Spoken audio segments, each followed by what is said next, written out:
ain't taking notes from nobody. Your superstars have off games. Follow us on social media at Celtics Talk Weekly.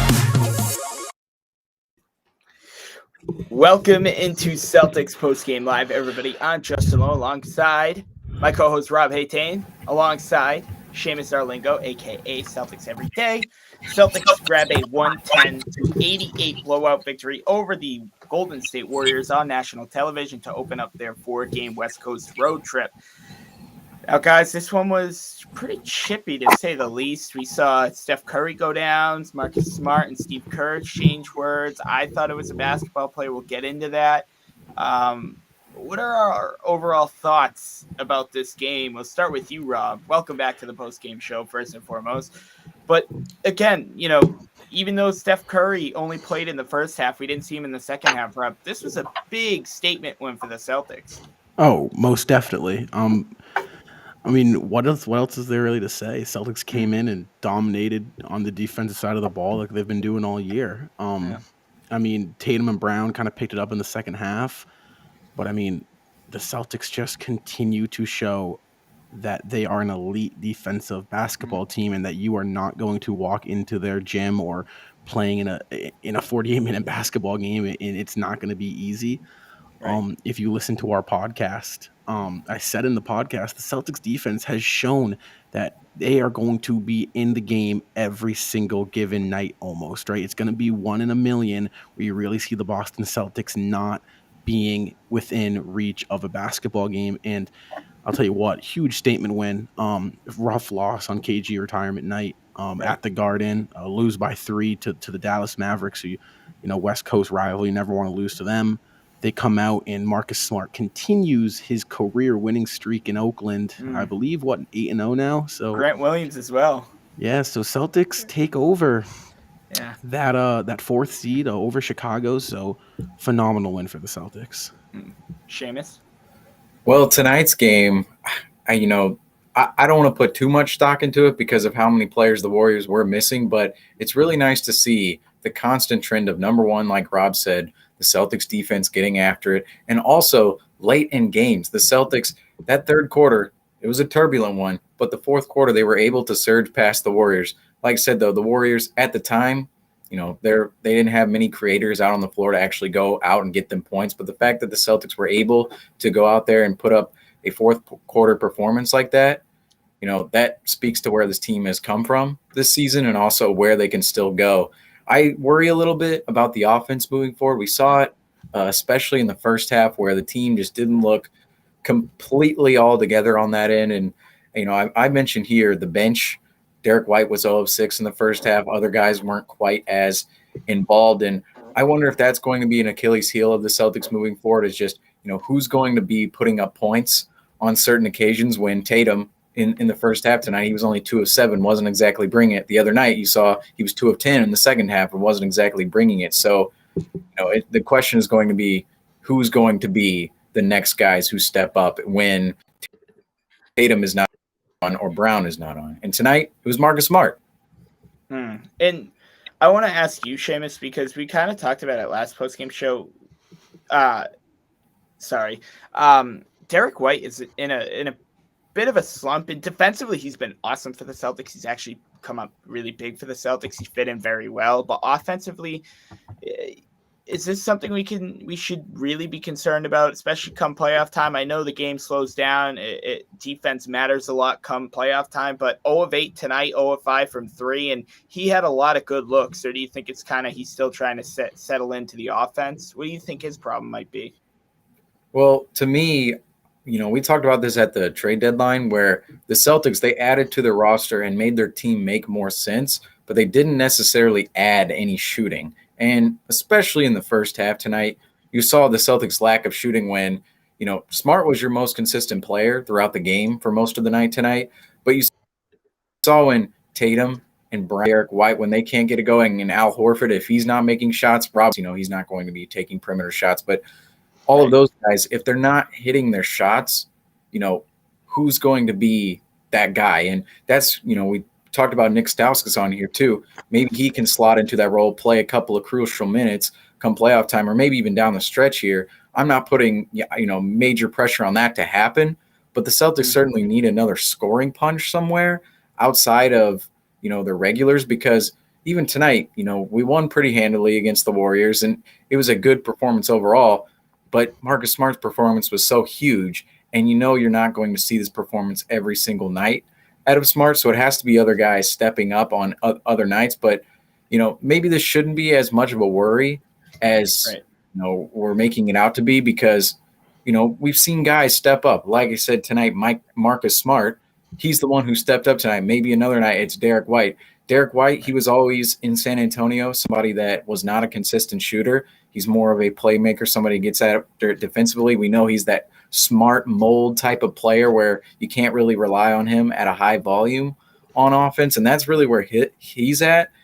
And to me, that's just where that extra shooter, that extra scorer needs to be inserted in there, say over the offseason moving forward with this team, because right now I just look at the lineup and I go, this is a really, really good defensive team. And like you saw tonight, only 88 points for the Golden State Warriors. Mm-hmm. But say we're facing a team like the Nets, or say we're facing a team like the Miami Heat, or anyone at the top of the East, the Bucks, they just scored 130 against the Sacramento Kings. If you can't hold those guys to under 100 like you're doing with everybody else, you're going to have to put up points on the board. And that's really been the whole concern with the Celtics all season. They've been elite defensively all season, but at this point in time, the Celtics, they need to figure out how to consistently create points throughout games, because although they've been winning all these games, there have been tiny portions of games like tonight in the third quarter where the Celtics just don't look all that right offensively. As we welcome in Ian Angelo. Ian, welcome. We're talking about this, currently talking about the Celtics struggle shooting, but overall a pretty decent night. Celtics definitely picked it up in the second half. They were able to get this 22-point victory on the road over the Golden State Warriors. What stuck out to you tonight before we move on? I'm sorry, I didn't hear you. I just got my thinking that did. What stuck out to you tonight over this big win over the Golden State Warriors on the road? I'm holding the jersey of the Defensive Player of the Year in the NBA. Marcus Smart put on a show tonight. Now, Jason Tatum and Jaylen Brown had 26 points, and those were huge. Marcus Smart played an incredible game tonight from start to finish. I mean, if I had to pick someone for the player of the game, it would be Marcus Smart. I know that's our player spotlight technically. Well, but that's perfect. That's a perfect segue. I'm glad you said that, because he is your player spotlight. 20 points, 4 rebounds, 8 assists for Marcus Smart. Take a look at our player spotlight leaderboard, where Marcus Smart stays in that third spot, gains a game on Robert Williams. 8 player spotlights for Marcus Smart on the season. JT still leading the way with 17. Yeah, Marcus Smart came up. I mean, just a Marcus Smart-esque type game, and we kind of expected that, right? Where we saw we knew we were going to get this head-to-head matchup with Curry. Unfortunately, he got injured, couldn't play in the second half. We knew Draymond Green was going to get into it and get emotional. We knew, Marcus Smart was going to do it. Like, this was all expected. Like, this is, and this boiled over to Boston's perfect kind of, I guess, second half, where, they played really good defensively. You obviously let that third quarter run slip away. Got a little bit scary there in the end of the third, but overall, defensively, what was it, 30? Was it 30 points at halftime? 32, I want to say, yeah. That is insane. That is unreal. And insane. Held Clay and Steph, I believe, 1 for 12 shooting behind the arc at halftime. Something like that. I don't know if it's that exact, but guys, they still have 4 games left on this West Coast trip, though. How are we feeling after this? As we take a look tonight, Golden State, Friday, Sacramento. Then we see Jokic, potential MVP candidate. Then we go in and we see OKC, maybe a trap game, even a trap game for that Sacramento. Seamus, what do you see? I see what should be theoretically all games that we can go out and win. I mean, the game against the Nuggets is going to be the toughest one out of those 3. But, Sacramento, that's a team you should be able to beat on the road. You beat them by 53 the last time you faced them, the Celtics, that is. They are playing better as of late over their last 2 games. They've given the Bulls, they beat the Bulls, and they gave the Bucks a little bit of a run tonight all the way down to the final minute of the game. So that's going to be a little bit tougher of a game, but still that's a team you should beat. And the Thunder, they're at a point where they're not trying to win games anymore. You should be able to go out there and beat them. The Celtics can come back from this road trip 4-0. I mean, that would be ideal. Obviously, I'm expecting that Nuggets game to be a tough one against Jokic, against possibly the MVP this season. That one's going to be really, really tough on the road, and that's going to be another marquee game we see. We saw the Dallas game. We saw the Brooklyn game a week ago. We saw tonight's game. Unfortunately, Steph Curry was injured before halftime, and that sucked in its own sense. But that game against the Nuggets are playing really well. Jokic is playing out of his mind right now. That one's going to be a spectacle. Definitely.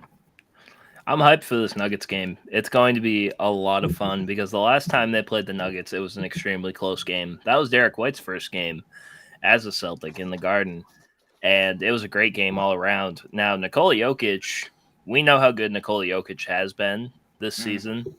He's my MVP in my opinion. But the last time they played, Robert Williams kind of clamped him up a little bit. I'm not saying, as much as you can really clamp up a guy like Jokic. He played so well. I'm super excited, and tonight gave me a lot of confidence because it showed that, granted Steph Curry got injured, but it shows that we can still contend with some of the top teams in the West, and that's what I wanted to see out of the Celtics. Again, it could just be one game, but it gives me a lot more confidence moving forward on this West Coast trip. I don't think you just casually walk into the Chase Center and manhandle the Warriors like the Celtics did tonight. I don't think that's just a one-game thing. I think something you got to look at is the Celtics' health has been phenomenal recently. Hopefully it stays that way besides Aaron Nesmith. Right. However, defensively, I've said it constantly on the podcast, and I'll continue to say it again. The Celtics' defense makes them capable of beating any team in the NBA. Their offense really only needs to hit 70 to 75% of their maximum capability in order for them to win a basketball game. And that's what makes this team so special. The fact that, historically speaking, defense is the more consistent side of the ball, right? It doesn't really – there's not a lot of factors that play in a defense. You have to show up to play defense. And the Celtics have shown to do that. This Warriors team is a phenomenal offensive team. Mind you, Curry – did go down with that ankle sprain, but we held Klay Thompson to, I believe, 8 for 25 shooting. Yeah, 8 of 24. 1 of 11 from 3. 5 make at halftime. So only 3 makes in the second half. Yeah, so the Celtics buckled down, and I don't see a team in the league right now. Obviously, injuries play a factor as playoffs approach, that can successfully maintain a 7-game series against the Celtics defense. It's just suffocating. And offensively, like I said, you really just need 1 or 2 other guys outside Tatum and Brown to step up to successfully get that win. You saw that with Smart and Pritchard tonight. Horford played a good role along with Robert Williams.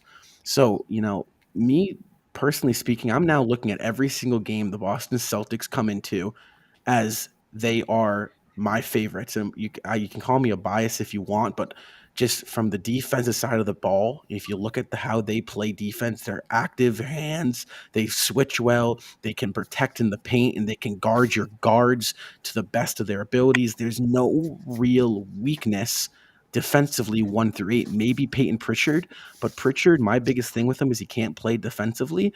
And I think tonight he did a phenomenal job. On a couple times he got switched on to Clay and Otto Porter. He held his own in the paint, and as they try to get that post fade to work, it didn't really work on Pritchard. And I just see the Boston Celtics. Mind you, there's a lot of different factors. 82 games. It's tough to win every game you're supposed to win. Right. But this West Coast road trip, I'm sitting very comfortably after the Celtics kind of toyed or manhandled with the Warriors tonight, and I think that's huge for the Celtics and their confidence, especially dropping that KG retirement game. That must have messed with them a little bit. Yeah, and we saw those tweets. We saw Smart. We saw Robert Williams look motivation. We've seen all these tweets. We've seen everybody talk. I remember Seamus back when Media Day started. He said, "Well, everybody's excited come media day. Even lottery teams are excited on media day. Let's see how that transpires on the court. That certainly transpired very well tonight. Seamus, I hope you're happy. You remember, I remembered you saying that because that's pretty big, and that even goes to now. Well, I mean, yeah, I mean, you look at a team like the Thunder or the Rockets, they come into media day going, oh, yeah, this is our year. You know, we're going to play well, we're going to overachieve, and we're going to do X, Y, Z. And then you all of a sudden look at it, and you have, 20 combined wins at the end of the season or whatever they have. But the Celtics, this right now is a period in which the Celtics, they're actually coming to play on a nightly basis, and you can tell they enjoy their job. Because last season, with the team from night to night, they were coming to play a game of basketball. They weren't coming to win or lose. They were just coming to collect their check, and they were coming to get out of there. This year, coming to win. They're coming into every single game to win. And also, I said back to the All-Star break, that Pacers game after the All-Star break, I said, how are good teams respond, right? How are the Celtics going to respond? They responded with a 5-game winning streak.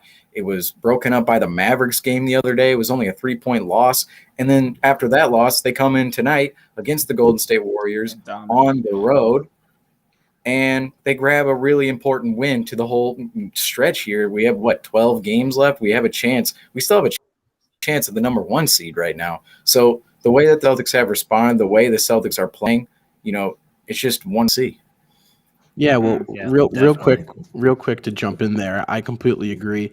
I think that there's this idea that I have it still, of this little PTSD from this last kind of 2021 game in Oakland. This is a game where Boston's going to get blown out by 30. I don't think that's something we have to worry about by any means anymore. I think that the expectation for this team, it's not crazy to say that this team is a title contender, in my opinion, right now, the way they're playing. It's just, I'm not speaking off bias, I'm speaking off facts. You want to pull up the stats and everything, I'll show you the stats. The Celtics, number 1 in net rating in the NBA, number 4 in offensive net rating in the NBA, and number 1 in defensive net rating in the NBA. So since the new year, 2022, so this team has come to play, and they're playing at the highest level in the NBA, and they proved it yet again tonight. Yeah, I want to show some love to Peyton Pritchard in that fourth quarter. He hit some huge shots in the fourth quarter. I mean, and I'm really liking what they're doing with Peyton Pritchard. They play him a little bit, maybe in the first or second quarter, and then they let him start the fourth quarter. I think fourth quarter Pritchard is a thing, man. Because it's been ever since he took that over, he looks so much better. He looks so comfortable in the offense. Yeah, and I mean, he's hitting more of his shots now than he was earlier in the year. So, I mean, shout out to Peyton Pritchard for a great game. And I agree with you. I mean, at this point, what offense is that at the point that they can seriously find a way to stop the Celtics defense? Yeah, there's no offense in the NBA that can crack it, in my opinion. Exactly. Like, what offense? I mean, yeah, maybe you can say Dallas, but Dallas has a great offensive team, and they didn't even score 100 points in that game that they beat us in. So, I mean, I'm excited for playoff time, man. I'm so excited for playoff time. Yeah. And I can't believe this is the first time all season we are in a position where the Celtics could have home court advantage in the playoffs. Baby. 2 months ago, we didn't. Right now, we didn't even think that was a possibility. We are the number 4 seed in the Eastern Conference. Yeah, that is and we absolutely insane. I believe we sit alone at that 4th seed because Chicago lost to did Utah. drop their game. So we're going to take a look at these Eastern Conference games to watch tonight. Celtics obviously get the 110-88 win over Golden State. Philly and Cleveland, pick your poison there. We needed both teams to lose. One of them did lose. One of them won. 118-114 in favor of the 76ers, 135-126. The game just wrapped up in Sacramento in favor of the Bucks. And then when I made the graphic, it was 95-90 in favor of the Raptors. I'm not too sure who pulled away with that one. Toronto pulled out that win 103-100. So Toronto did pull that win out. And then, wow, looks like the Utah Jazz spanked the Chicago Bulls on the road. That's big time because we needed the Jazz to beat the Bucks last night or 2 nights ago, and they couldn't. So a big win. Those are your final scores for tonight, at least scores that if you're a Celtics fan, you need to pay attention to. Really quick, guys, let's talk about this. Sacktown slumps. Celtics play Sacramento in Sacramento Friday night. That's their next game. We will have you covered for Celtics Postgame Live moments after the final buzzer. Last game, January the 25th in Boston. Boston gave them the business. Obviously, a lot different roster. That was Sacramento's fourth largest loss in franchise history. Then flash forward to February 8th, 2022. That's when the Pacers and the Kings made this huge blockbuster trade that sent Halliburton, Heel, Tristan Thompson, who was then later flipped to Chicago. Kings got Sabonis, Lamb Holiday. Since the trade, the Kings are now updated. 4 wins and 13 losses. The Pacers are 4-11. Halliburton averaging 8, 9, and 4 out there in Indiana. Sabonis 17, 5, and 12 on 15% shooting from deep. Guys, the Sacramento Kings, if you're a Sacramento fan, please look away. I mean, this is dreadful. This is absolutely dreadful. You made this move. You traded your future away for arguably a player that could get you to the play-in tournament. You're now 4 games back from the play-in tournament with this loss. It's a 15-year playoff drought, which is the longest drought in NBA history. And the Celtics in Sacramento, though, the last 5 games, guys, Celtics are 2-3, so they've had troubles in Sacramento. Yeah. One of them was a 1-point win. I remember the Celtics are 2-3 versus Sacramento the last 5 games. One was a 53-point win, and another was in Sacramento where Gordon Hayward hit that fall-away shot in the baseline. I remember that Gordon Hayward shot. That was insane. That I was don't such a clutch think game. this is going to be a 53-point win. No. But maybe a 23-point win. Right. Well, we but don't know. You We still don't have to go in there. No, We I'm not don't know. guaranteeing anything. Both Sacramento and Boston have 2 completely different rosters than what we saw 2 to 3 months ago. Yeah. Also, I really Exactly. don't think even if Boston were to go out there and put up a 23-point win, I'm sure they'd rather that than to see a 53-point blowout loss. I don't expect this game to be easy at all. Although I did say this the second time we played Brooklyn, I said it's not going to be a walk in the park, and then we spanked them again. So I really don't know what to make of it. Rob, go ahead. So I just want to pull up some previous Kings games in the last 10 games. This team's kind of in a weird position here, right? Because they kind of got their 1-2 punch with Fox and Sabonis, what they thought they could grab the last play-in spot, and it didn't really work out. However, if you look at some of these games they played in, they beat the Spurs by 3, right? And they take on the Mavericks. They only lost by a point there, 114-113. Then they take on the Nuggets. They only lose by 6 points there, 106-100. They only lose to the Bulls by 9 points. And tonight they only lost to Milwaukee by single digits as 9 as well. So yes, this Kings team is not is struggling. However, they've been keeping it competitive with teams here that they've been playing to a point where if you let them mess around when they're only down 5 in the fourth, they can sneak in there and grab a win. So obviously I would love to see us go in there and can I handle them? I think we will. Sacramento is kind of a defensive liability. They got really no defense on that team. Teams put up 130 on them kind of every given night. So that'll be good for our offense to kind of get clicking. But they're a competitive team regardless, especially in the NBA 82 games any given night. So it's a nice little trap game, I'd call it. Yeah. The Kings are cursed. The Kings are just cursed. I mean, you look at every single one of their games and every single one of their transactions. Last transaction where they traded away Jordan for Domantas Sabonis to make a play-in push this year was one of the most asinine moves that they've made in the last 20 years amidst just a plethora of asinine moves. It's just I don't understand how what am I lagged again? Can you define that? I'm lagging. I don't know what that means. You can't. I don't know what that word I do not know what means. asinine means. I've never heard that word in my life. Incompetent, dumb, stupid, just unknowledgeable upon a certain situation. Just Kings. Them and the Knicks, they're the 2 franchises that just cannot get anything right whatsoever. And every single time I think, here's the Kings win, or they were, like Rob said, they were competitive during the stretch, or maybe this works out. They have DiVincenzo and they do have Sabonis still. Nope. Nope. It just falls into the grand pit mediocrity of them just sitting in the Western Conference standings at 12th, 13th, 14th, whatever it may be on any given year. And they just can never pull themselves out of it. That being said, the Celtics in the last couple of years, or at least since I started my page on Instagram, they have not fared too well in Sacramento. The first year, that was the Isaiah Thomas year. They lost by a lot in Sacramento. The second year, they barely pull a game out with Terry Rozier off, and I believe he had 33 points in that game. Then the next year, the Gordon Hayward buzzer beater happens. The next year, the Marcus Smart buzzer beater doesn't happen. If anybody remember that, where it just we were on like a 9-game streak too.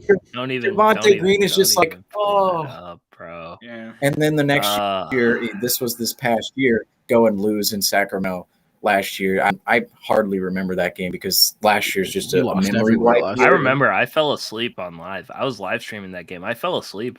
I fell asleep in the third quarter and I woke up like halfway through the fourth and I'm like, yo, what happened?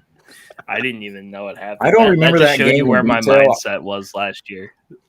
I just know we lost down the stretch, and it was one of those games where it was like, oh, we're really going to lose this game?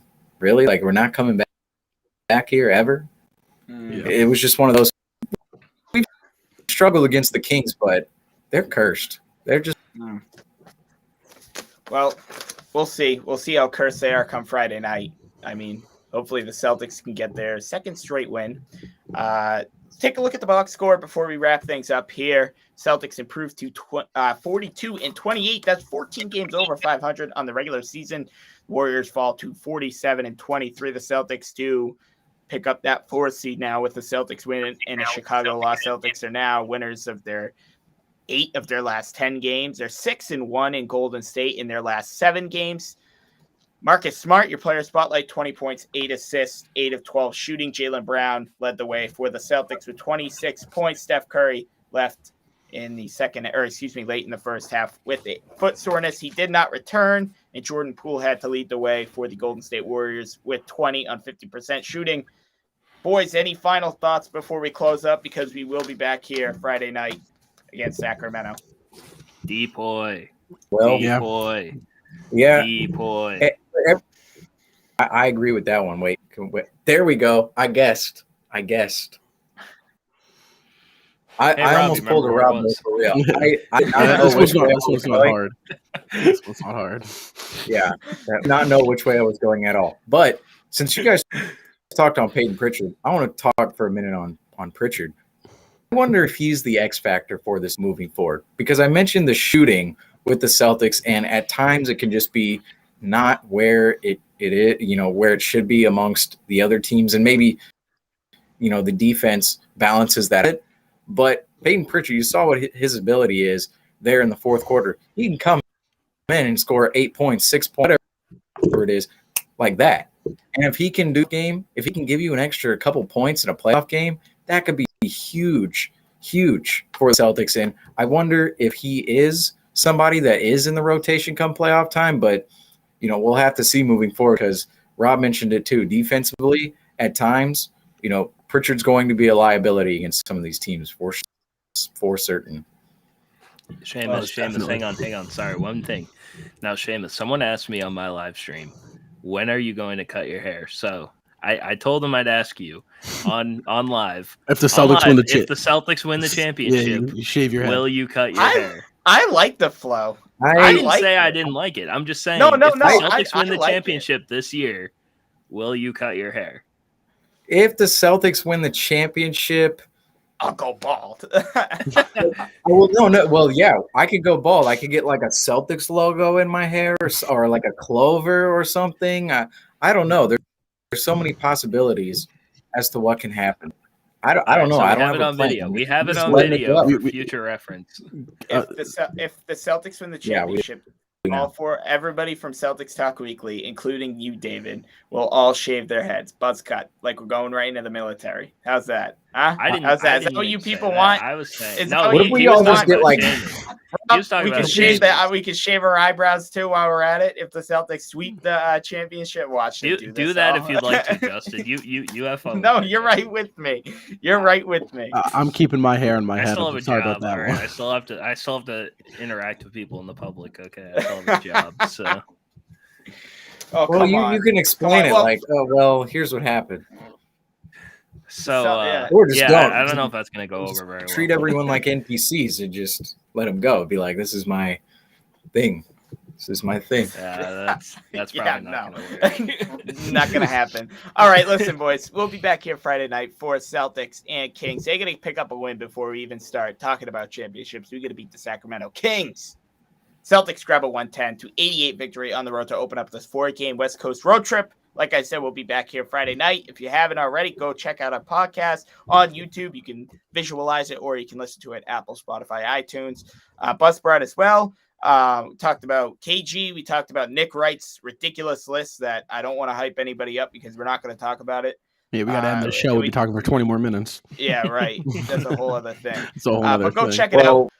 Follow us on social media. At We could trash on it for 20 more minutes because No, I got to get up for work for 7 here, boys. We need to get out of here. I'm Justin Lowe. That's Rob Haytain. That's Seamus Arlingo. That's Ian Angelo. We will see you guys Friday night. Take care.